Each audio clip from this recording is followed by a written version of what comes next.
Hello friends and welcome to StudyIQ. In this lecture, we will discuss about the fisheries sector in India and also we will discuss about Fisheries Infrastructure Development Fund. You can find all the previous current affair lectures on my Facebook page and also the PDF of this lecture shall be available on my Facebook page.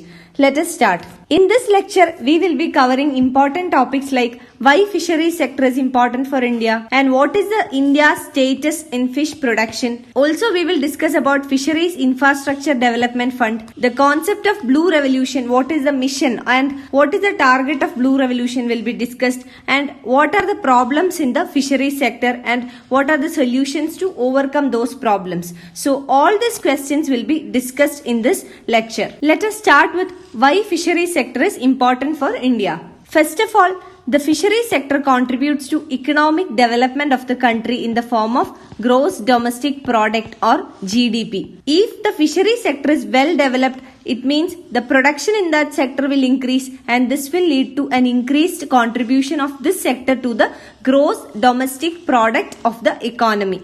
And gross domestic product is an indicator of economic growth. If the GDP is more, it means there is more economic growth, and thereby if the GDP contribution of this sector increases, this will lead to an overall increase in the GDP and therefore lead to economic growth. Economic growth leads to economic development of the country. Secondly, this sector contributes to employment generation in the economy, especially in the small scale industries. This creates not only wage employment but also self-employment. Coming to wage employment, this sector can employ many people. If the fishery sector is well developed, many initiatives like food processing, exports, all this will increase and this will require huge infrastructural investment.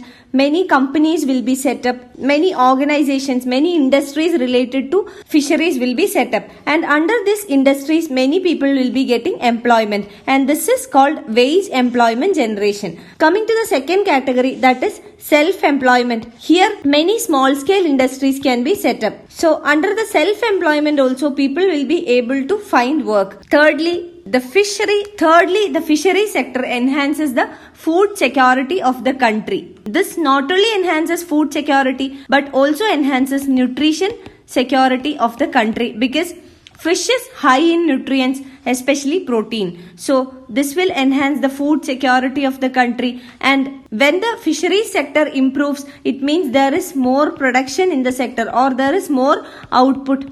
So with an increased output in the fisheries sector, more products are available in the market, which means that the demand will be met by the supply. When demand is met by the supply, the prices tends to come down. So prices will become normal, and when the prices come down, this become affordable for more people. When the prices are high, it is unaffordable for poor people.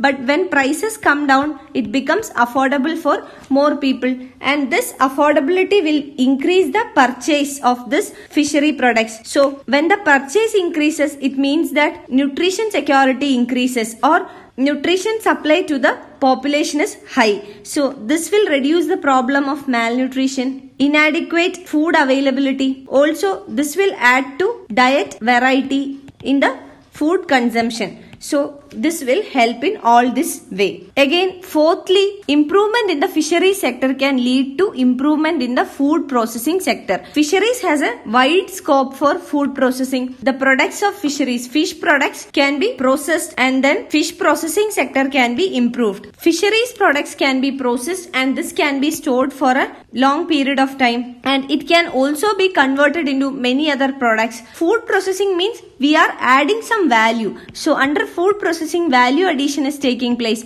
For example, if potato is converted into potato chips, we call it as food processing because certain value is added.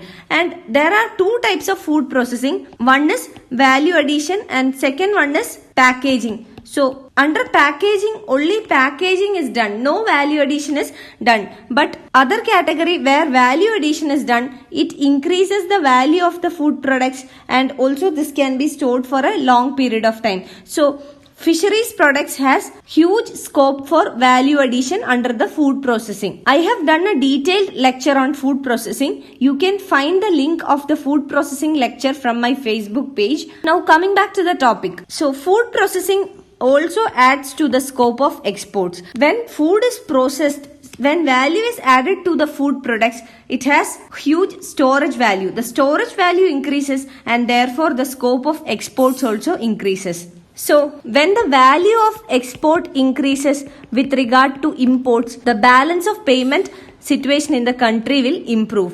This will lead to favorable balance of trade situation. So, when the exports are more compared to the imports, the balance of trade improves and this will lead to appreciation of rupee. Favorable balance of trade is when value of exports is more than the value of imports. This is the favorable situation for a country. So, when the value of exports is more, it means that rupee has more demand. Demand of rupee is increased and this will lead to increase in the value of rupee, and this process is called appreciation of rupee. In a previous lecture, I have explained what is appreciation, what is depreciation, what is the impact of appreciation, depreciation, and how this is going to affect different sectors of the economy. All these things are discussed in a previous lecture, and the link of the previous lecture shall be shared on my Facebook page.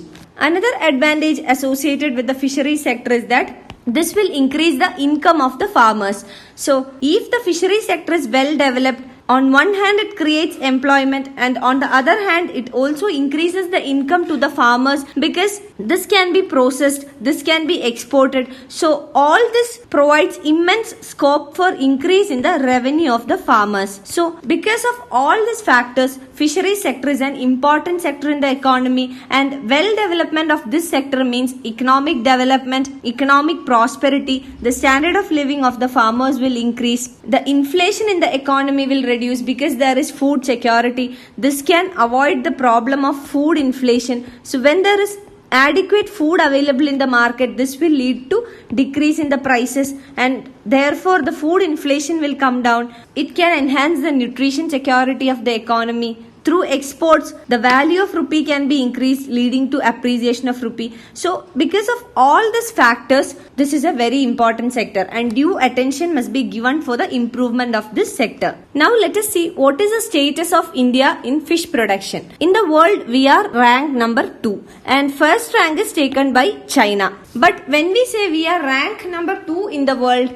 there is a huge difference between the production in India and China. So, China is way ahead of India in fish production. So, what is required now? We have to fill this gap. So, even though we are ranked number 2, comparing the production, China is way ahead. So, we are trying to catch up with China with regard to fish production. Now, let us see what is Fisheries Infrastructure Development Fund. The Union government is planning to set up a Fisheries Infrastructure Development Fund. This was announced on the National Fish Farmers Day. We will see what is Fisheries Infrastructure Development Fund later in this lecture. Now coming to the target, what is the objective of this Fisheries Infrastructure Development Fund? The objective is to boost the fisheries sector. This is as a part of the Blue Revolution. Let us see what is Blue Revolution. It is also known as Neel Kranti Mission. The period of Blue Revolution is from 2015 to 2020. So this is for a period of 5 years. Let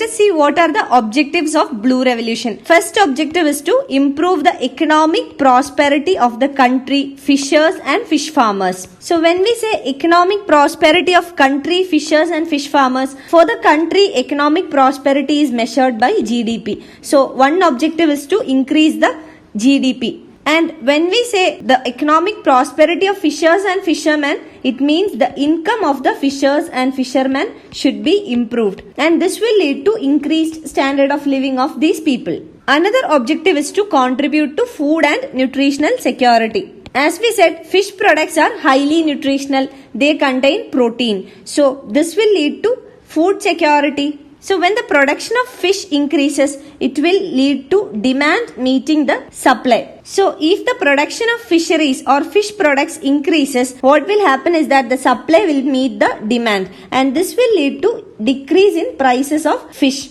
And when the prices decreases, it becomes more affordable, and therefore the food security and the nutritional security will increase. Also, when prices comes down, food inflation in the economy will also come down. The rates of inflation in the economy are high due to two reasons. One is increase in the price of foods and also fuel. These two components are highly volatile, and any increase in the prices of food and fuel will lead to food inflation or fuel inflation, and thereby the general inflation rate also will increase. So when the food inflation comes down, the general rate of inflation in the economy also will come down. The third objective of Blue Revolution is full utilization of water resources. Fourth objective is fisheries development in a sustainable manner.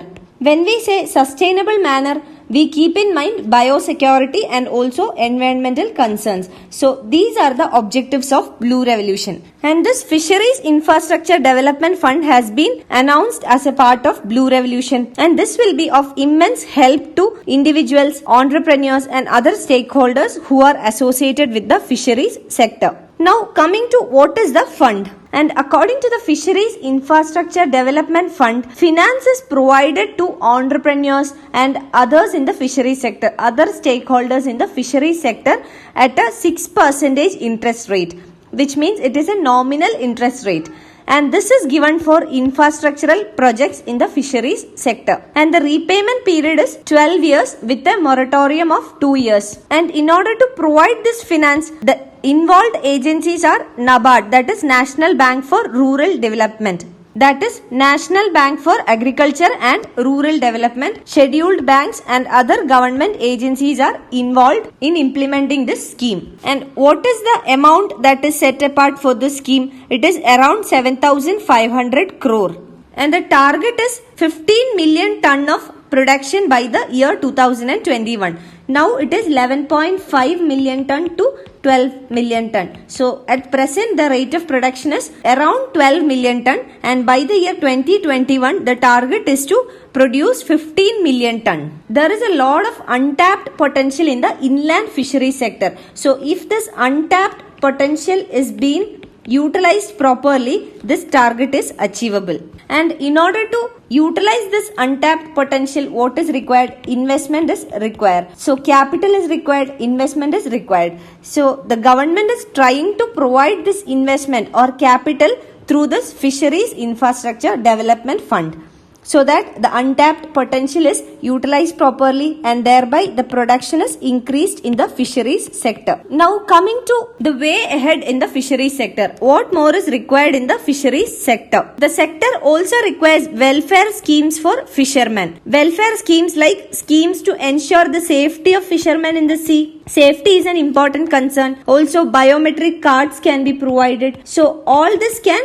add to welfare of the fishermen. So fishermen is important stakeholder in the fisheries sector, and the welfare of fishermen is important when we consider the development of this sector. Secondly, the government should give attention to improve the exports from this sector. So in order to improve the exports, what has to be ensured? Quality has to be ensured. So quality is one important factor for exports. So if the exports in this sector is improved, as a result of it, BOP will improve. The balance of payment situation in the country will become more favorable as the value of exports increases over the value of imports. And improvement in the balance of payment situation means that there is more demand for our currency. That is, rupee will have more demand, and this will lead to appreciation of rupee. And also improvement in exports will mean that the farmers or the fish farmers will get more revenue because they are well paid for their produce. So all these are advantages associated with improving the exports. So government must give some focus for improvement of exports of fish products.